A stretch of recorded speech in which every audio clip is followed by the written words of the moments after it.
네, 여러분은 채권부위와 함께하고 있습니다. 오늘 회사채 관련해서 종목 분석을 해주실 김상만 하나증권 파트장님을 모셨습니다. 어서 오세요. 네, 안녕하세요.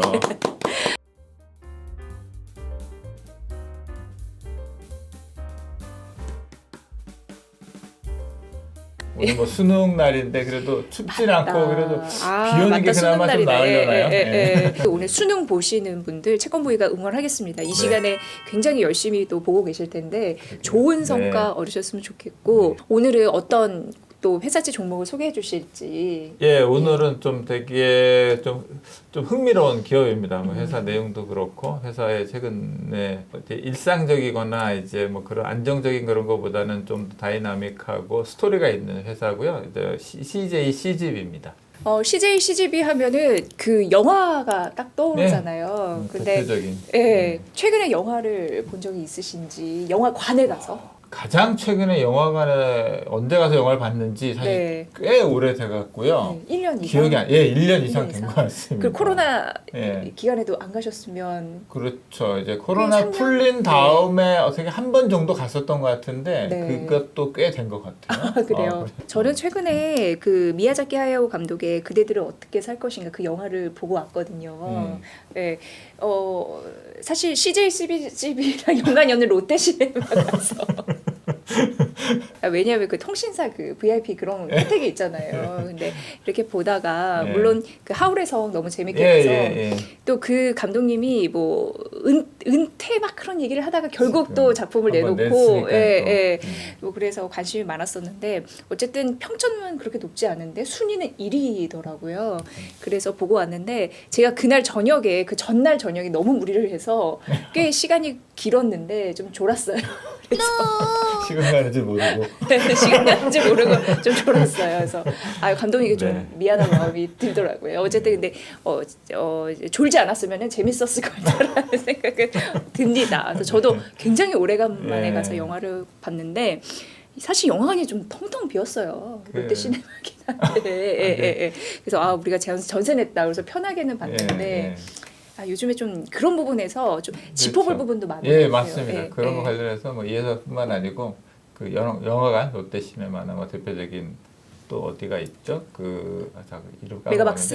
메가박스. 거기도 지난번 소개되었던 SLL 중앙 거기 또 계열이고 어쨌든 그 세 개 모든 영화관이 뭐 국내사는 말할 것도 없고 다른 나라들도 사실은 이제 뭔가 새로운 이제 환경에 지금 뭐 이제 적응해야 되는 그런 시대가 된 것 같습니다. 네, 그래서 관련 주식들도 굉장히 많은 분석 리포트가 나오고 사실 목표 주가도 떨어지는 그런 현상도 나타나고 있고 그랬었죠. 그런 상황인데 어쨌든 회사채는 또 주식과는 다릅니다. 그렇기 때문에 우리가 살펴볼 게 좀 상당한 것 같아요. 사실 CJ, CGV 하면은 굉장히 역사는 좀 오래됐잖아요.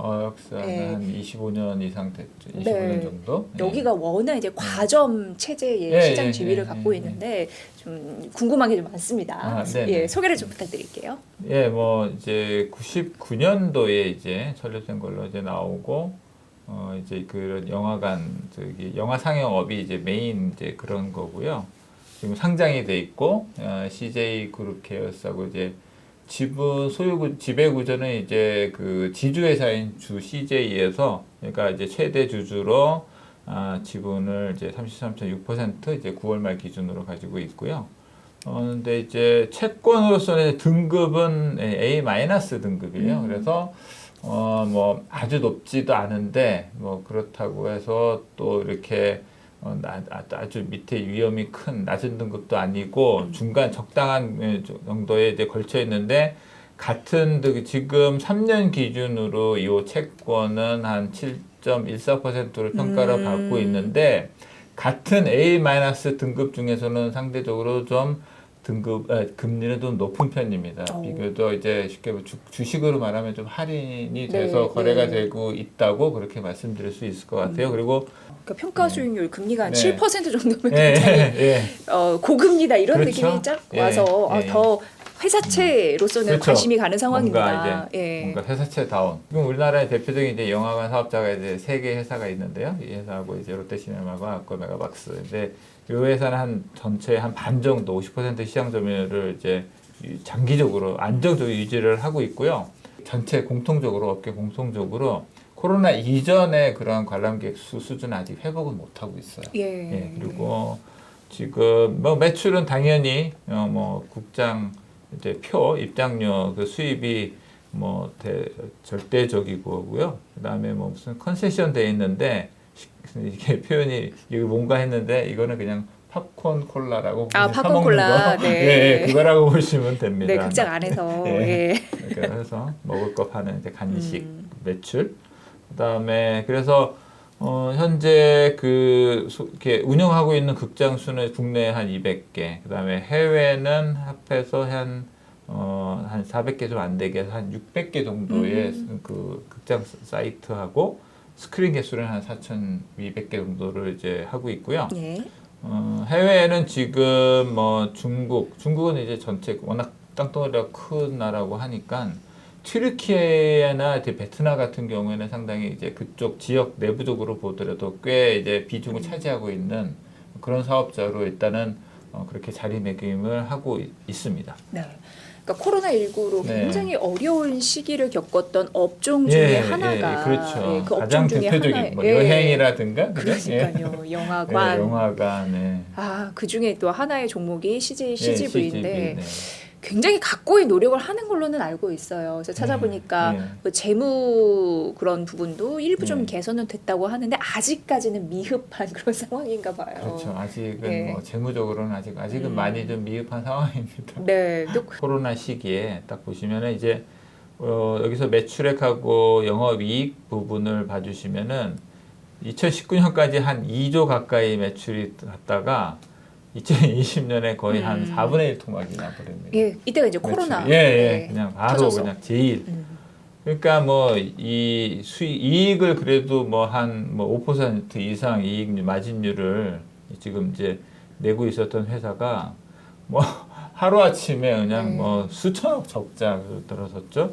그리고 이제 그게 시간이 지나면서 뭐 21년에서 조금 늘어나고 이제 작년에도 또 다시 늘어나고 이제 좀 다시 좀 회복은 하고 있는데 아직 뭐 외형이라든가 뭐 수익성 측면에서 아직 적자 구조를 벗어나지는 못하고 있어요. 근데 이제 올해 들어서는 요 영업이익이 잘하면 3분기까지나 결산 잘하면 이제 거의 이제 적자는 잘하면 벗어날 수 있는 정도까지는 개선은 되고는 있습니다. 느리지만 개선은 좀 되고 있고요. 그래서 뭐 그와 연동돼서 이제 뭐 현금 흐름도 뭐 마찬가지고, 그 다음에 그러다 보니까 부채 비율, 저희가 이제 재무 안정성으로 가장 좋게 보는 부채 비율 자체가 이게 이제 최고 가장 높을 때 1,400%까지.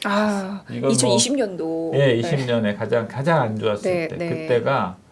그러니 이게 보통 저희가 뭐 특히나 이런 그 뭐 A급 이상의 그런 기업들 같은 경우에는 보통 일반적인 채권 발행하는 기업들은 200%만 넘어도 거기 어느 정도 저희가 경계선으로 보는데 어마어마하게 이제 부채비로 올라갔었죠. 뭐 사회부전도 밑에도 말할 것도 없고, 그래서 이제 뭐 많이 이제 노력을 하고 있죠. 이제 여러 가지 이제 주로 이제 그냥 일반 보통주 뭐 유상증자보다는 이제 그 신종자본증권 영구채를 발행을 해서 그게 이제 회계적으로 자본으로 인정을 받거든요. 주로 이제 그런 방식으로 이제 자본 확충을 이제 계속 해왔어요. 위에 맨 두 번째 차입금 보시면은 18년에서 19년 들어갈 때 갑자기 차입금이 엄청 늘었네요. 엄청 늘었잖아요. 이게 코로나 전인데. 근데 이거는 뭐 코로나는 그런 게 아니고 이게 회계 기준 IFRS 그 기준 변경에 의해서 회계 기준 변경에 의해 가지고요.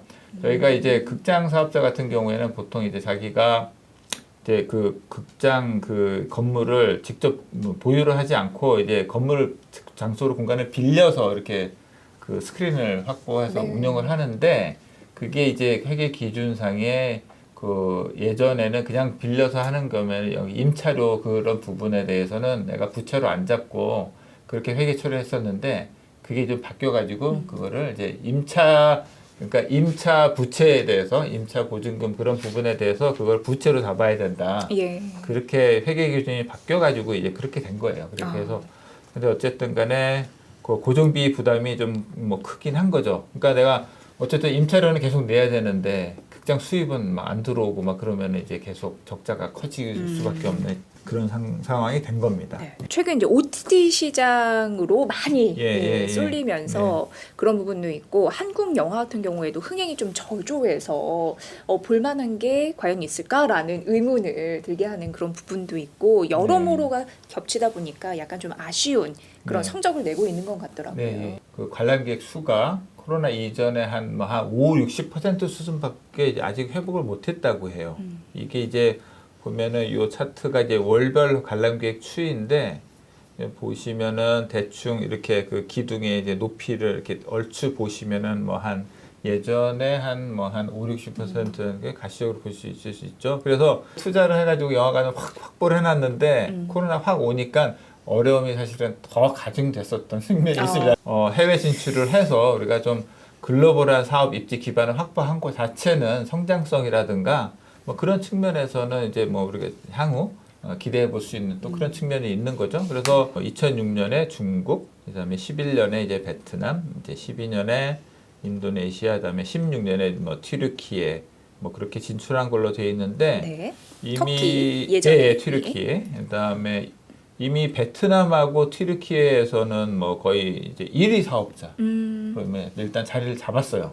일단 그러니까 일단은 뭐 우선은 외형이라든가 점유율이 매우 중요하거든요. 기업이 하는 거 일단 그런 부분들은 저희가 이제 상당히 긍정적이고 앞으로의 미래를 좀 그래도 좋게 볼 수 있는 측면이 좀 있는 것 같고요.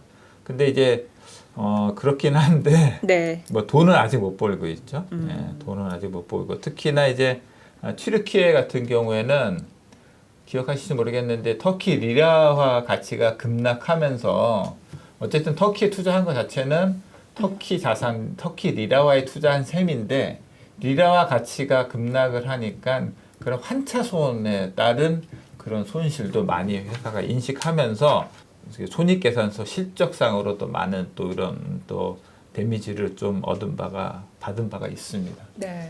사실 그러니까 성장을 위해서 해외 네. 투자도 늘렸는데 예. 사실 코로나19 악재는 누구도 예상하지 못했던 돌발 악재였잖아요. 그렇죠. 그러니까 이게 더해지면서 네. 어려움이 가중이 됐었다라고 예, 말씀을 예, 해주셨고 예. 이게 좀 언젠간 풀릴까가 또 하나의 관건이지 않을까 싶은데 사실 주식은 목표 주가를 하향하는 모습이 있어도 이 채권 같은 경우에는 회사가 망하지 않으면 그래도 상대적으로 그 투자에서는 매력적인 부분이 있잖아요. 네네. 그래서 우리가 살펴볼 필요가 있습니다. 강점은 아무래도 이제 1위 사업자로서의 이제 시장 지위력, 강건한 이제 시장 지위고요. 그룹 내에서 이제 동사의 전략적 중요성이 높으니까 이거를 계속적으로 좀 어려움이 있어도 끌고 갈 수 있게 해주는 이제 그런 것들이 작용한다는 게 강점이고요. 올해 들어서 드디어 이제 자본확충을 어쨌든 이제 그런 일반 보통주 방식의 유상증자를 미루다 드디어 올해 지금 하고 있거든요. 그래서 일단 일반 현금 유상증자는 이미 마쳤어요. 그래서 이제 3분기 말 현재 부채 비율이 많이 떨어졌는데 아직까지 부채 비율이 좀 높고요. 전반적인 사업 그 관람객 수 자체가 이제 코로나 이제 사회적 거리두기가 해제됐음에도 예전 수준을 이제 회복하지 못하고 있다는 거 그런 부분이 약점이고 선물 출자 계열사 중에요 CJ 올리브 네트워크스라는 회사가 있습니다. 네. 그 회사의 주식을 그냥 현물 출자하는 방식으로 또 이제 유상증자를 지금 해주고 있어요. 그래서 근데 지금 이제 뉴스에서 보신 기억이 나는데 이제 대신 이제 출자하는 그 가치를 산정하는 데 있어가지고 이거 너무 이제 가치를 높게 쳐서 이제 출자하는 거 아니냐라는 그런 이슈가 있었습니다. 그래서 법원에서 제동을 걸었어요. 그래서 지금은 법원의 판결을 기다리고 있어요. 그래서 아직 이쪽에 실물에 의한 현물 출자에 의한 유상증자는 마무리가 안 됐습니다. 아직은요. 근데 풀어야 그래서 될 과정이네요. 그게 언제 될지 모르겠는데 어쨌든 간에 이게 되면 우선 그만큼 이제 그 자본 규모도 더 커지고 그다음에 다른 사업을 받으니까 어쨌든 수익성도 사업성도 좀 더 보완이 되고 이게 해결이 되면 그 부분은 이제 수익성이 더 빨리 개선되는 거에 이제 기여할 수 있을 걸로 좀 보여지고요. 만약 안 되면 어떻게 되는 거예요? 아니요, 뭐 안 되는 건 아니고 이거는 가격의 문제, 가치 산정의 문제라 그냥 법원에서 뭐 그렇게 이것도 너무 미룰 수는 없으니까 그거 벌써 이렇게 얘기가 된 지가 한 몇 달 됐거든요. 그러니까 뭐 조만간에 해서 뭐 이건 시간의 문제입니다. 시간의 문제. 시간 뭐 그 부분은 뭐 이거 무산되거나 그러지는 않을 거고요. 네. 그래도 좀 어느 정도 안전피는 있는 예, 상황이네요. 그렇죠. 예. 결국에는 안전핀 뭐 이제 그런 걸로 그 이제 기회가 될 그러면 좀 더. 그다음에 이제 위험 요인은 대안이 너무 많아졌잖아요. 네, 넷플릭스, 예, 디즈니 넷플릭스나 뭐 이제 플러스. 그렇기도 하고 예. 그다음에 뭐 제가 추가로 더 말씀드리고 싶은 건 유튜브. 그러니까 예. 우리가 그냥 볼거리 자체가 저희 책공부에도 유튜브 채널 많이 있어요. 예. 볼거리 자체가 이 옛날에 비해서 너무 많아졌다는 거죠. 네. 그다음 또 뭐 사회적으로 우리는 지금 현실이 영화보다 더 드라마틱하고 더 막 흥미로운 그런 세상에 살고 있지 않습니까? 맞습니다. 예. 누군가 그랬어요. 예. 드라마 영화는 예. 현실을 미화한 거라고 예. 누군가 예. 그랬어요. 예, 근데 최근에 현실은 네, 정말 뭐 이제 뭐 지정학적인 것도 그렇고 사회 현상도 그렇고 어떻게 보면은 이거는 뭐 영화보다 이거 더 사람들의 관심을 그냥 더 끌어버리니까 네. 사람들이 차분히 앉아서 영화 보는 것도 이제 옛날 같지 않은 그런 게 어떻게 보면 진짜 장기적으로 이게 어떻게 흘러갈 것인가가 정말 상당히 중요한 그 관건이 될 것 같습니다. 네. 장기적으로. 예. 자, CJ CGV는 12월 얼마 남지 않았네요. 또 이렇게 생각하니까 네. 2023년도에 마지막 달력 한 장, 네. 12월에 수요 예측을 실시할 예정이라고요. 일단은 그냥 액면상의 재무 구조는 사실 별로 안 좋아요. 그리고 이제 그것도 신종 자본증권이라든가 그런 보안 자본을 통해서 이렇게 많이 보시면 표에 보시면 자본성 차입이라고 합니다. 이게 그러니까 자본으로 차입금인데 자본으로 인정을 받는 거라서 자본성 차입이 높아요. 그리고 빚인데 그렇죠. 그거를 자본으로 빚인데, 인식해 준다는 거죠. 그 자본으로 인식해 주는 건데 그거 그렇게 조달한 비중이 높아요. 높기 때문에 그러니까 사실은 그 동안에 그나마 이것도 이런 자본성 이걸 발행할 수 있었던 것 자체도 어떻게 보면 그냥 CJ 그룹에 대한 믿음이 있었으니까 어쨌든 인내를 해준 거거든요. 채권 자본시장 참가자들이. 근데 이제 그것도 이제 버티다 못해서 이제 그게 올해 들어서는 어느 정도 한계에 다다랐습니다. 왜냐하면 그동안에는 사실은 이제 재무구조가 안 좋아도 그런 식으로 이런 걸 믿고 버텨올 수 있었는데 사실 이런 자본성 차입금이 이제 대신 금리가 높아요. 예, 금리가 높기 때문에 최근에 이제 시장금리가 올라가지 않았습니까? 그러니까 이 금융 비용 자체가 너무 이제 부담되니까 이건 이제 더 이상 미룰 수가 없겠다.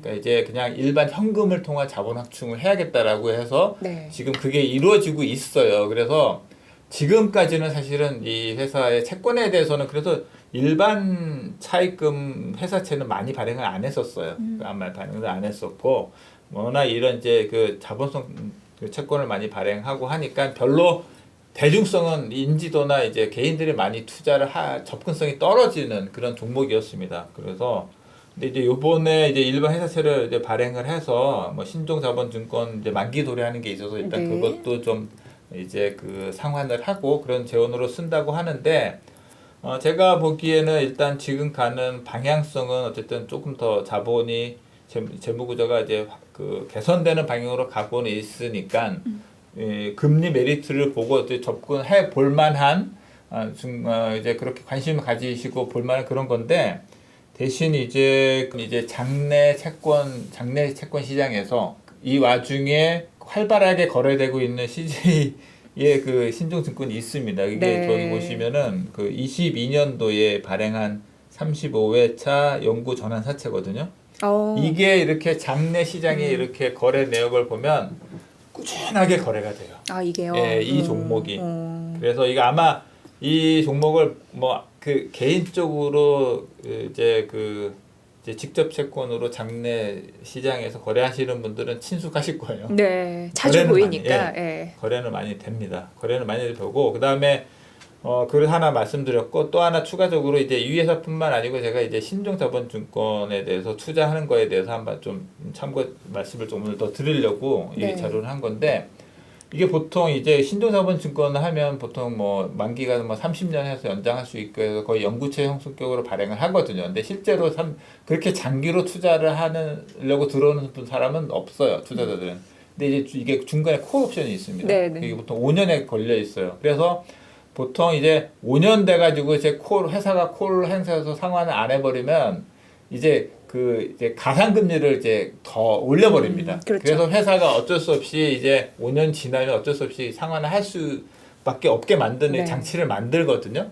그래서 이제 실질 만기는 5년이라고 생각을 하고 접근을 하세요. 네, 연구체라고 되어 있지만 사실 그렇진 그렇죠. 않다. 네, 그렇진 않다. 근데 물론 이런 리스크는 있습니다. 그 회사가 뭐 예를 들면 작년 말에 이제 흥국생명이 이제 콜옵션 안 한다고만 해서 난리가 났었잖아요. 그렇죠. 강원랜드 이후에 그게 또 안 좋은 또 시기에. 근데 이제 어쨌든 이건 옵션이기 때문에 회사가 흥국생명 입장에서는 그때는 콜 행사 안 하는 게 어쨌든 하면 또 다른 데서 또 조달을 해야 되기 때문에 그냥 행사 안 하고 연기하는 게 사실은 회사 입장에서는 더 유리한 이제 선택이었지만 그렇게 되면 이제 투자자들이 이제 인내를 이제 못 참아주는 거죠. 근데 이제 그게 뭐 작년 같은 상황이 아니고 만약에 이제 지금처럼 좀 평온한 상황이었으면 뭐 콜옵션 행사 안 하면 어쩔 수 없습니다. 나는 좀 약간 내가 원래 5년이라고 생각했는데 그게 6년, 7년이 될 수가 있어요. 사실은 그거는 뭐 완전히 그럴 가능성이 없다고는 볼 수 있기 때문에 그러니까 이런 거 접근을 하실 때는 예를 들면 내가 그냥 일단 5년 아니면 6년, 7년 정도까지는 그냥 여기에 돈을 묻어줄 수 있다라는 생각으로 접근을 하시면은 어쨌든 제가 이 종목에 대해서 대략적으로 이제 현재 거래하는 가격으로 지금 만약에 이제 27년 7월에 콜 행사 된다고 가정했을 때 현 거래 가격으로 이제 수익률을 계산을 해보니까 이제 쿠폰은 낮아요. 0.5%밖에 안 되는데 대략 한 7% 중반 정도 이제 수익률이 나옵니다. 그래서 제가 만약에 이제 한 27년까지 그냥 7년이나 한 8, 9년까지 그거 없이 묻어둘 만한 돈이 있다. 그다음에 좀 나는 고수익을 이제 고금리를 원한다고 하시는 분들은 뭐 제가 보기에는 해볼 만한 뭐 그런 채권이라고 생각은 듭니다. 네. 그 많은 분들이 그런 재무 안정성 따지고 앞으로 그 회사의 그 뭐라고 해야 되나 투자 매력도 이런 거 따져서 회사채를 고르게 되는데 또 가장 중요한 거는 금리 아니겠습니까? 그렇죠. 뭐. 그런 부분에서 7%가 나왔다는 거는 좀 이렇게 눈여겨보게 될 만한 그런 종목이 아닐까라는 생각을 저는 하게 되고요. 오늘 회사채 분석에 대해서 여러 가지 수합 분석 해주셨으니까 그 부분 잘 참고하시고 특히나 신종 자본증권이 뭐야? 라고 생각하시는 분들에게 오늘의 이 콘텐츠는 분명히 도움이 될 만한 요소가 다분하니까 그 부분으로 잘 공부를 해보시면 이 신종자본증권도 기회가 또 많잖아요. 특히나 이제 예를 들면 이제 은행이라든가 금융지주, 금융기관 신종들도 많이 있거든요. 그렇기 때문에 그걸 접근하실 때 앞으로도 또 이거 비슷한 맥락에서 접근하시면 되니까 오늘 제가 또 따로 말씀을 드린 겁니다. 네, 시야가 넓어지는 기회이니까 이걸 꼭 챙겨가시면 좋을 것 같습니다. 연말 이제 다가오고 있는데 어떻게 보내실 계획입니까, 파트장님께서? 뭐 저희는 이제 연말이라 내년 전망하고 그다음 전망은 끝났는데 이제 그 세미나 기관 투자자한테 이제 설명회 지금 다니느라 지금 상당히 이제 바쁜 바쁘세요? 시기입니다. 바쁜 시기이고 그래서 뭐 일단 가장 올해 이제 마무리를 잘 하는 이제 그런 시기라 뭐 그렇게 잘 뭐 한 11월, 12월까지 열심히 일하면서 그냥 바쁘게 지낼 것 같습니다. 네, 제가 최근에 그 파트장님이 하나증권 소속에 있잖아요. 거기에서 올해 연말에 그 마무리하면서 내년도 전망하는 그 세미나를 그 실시간으로 사실 봤었는데 굉장히 또 분석을 잘 해주셨더라고요. 그 자료는 어디 가서 다시 한번 좀 볼 수 있나요? 저희 하나TV 그 유튜브 채널을 보시면 일단 전체 그날 이제 어제 그제 한 거 통으로는 아마 이미 올라가 있을 거고요. 그다음에 개별적으로는 조금 시간이 지나면 이제 개인별로 쪼개 가지고서는 뭐 15분, 20분짜리를 이제 쭉 이제 올려 드릴 테니까 뭐 필요하신 대로 이렇게 나중에 이제 취사 선택해서 골라서 보시면은 뭐 저뿐만 아니고 이제 뭐 채권 전망, 경제 전망, 원자재라든가 이제 개별 주식 업종별 전망이 다 있으니까 뭐 참고하시면 도움이 많이 되실 것 같습니다. 네, 하나증권에 김상만 상무 이렇게 검색을 하시면 채권 전망 이렇게 나와 있으니까 그거 꼭 참고하시고 또 연구 보고서, 리포트 이런 것도 있으니까 잘 참고하시면서 올해 연말을 따뜻하게 나시면 좋을 것 같습니다. 자, 김상만 하나증권 파트장님과 함께했습니다. 고맙습니다. 감사합니다.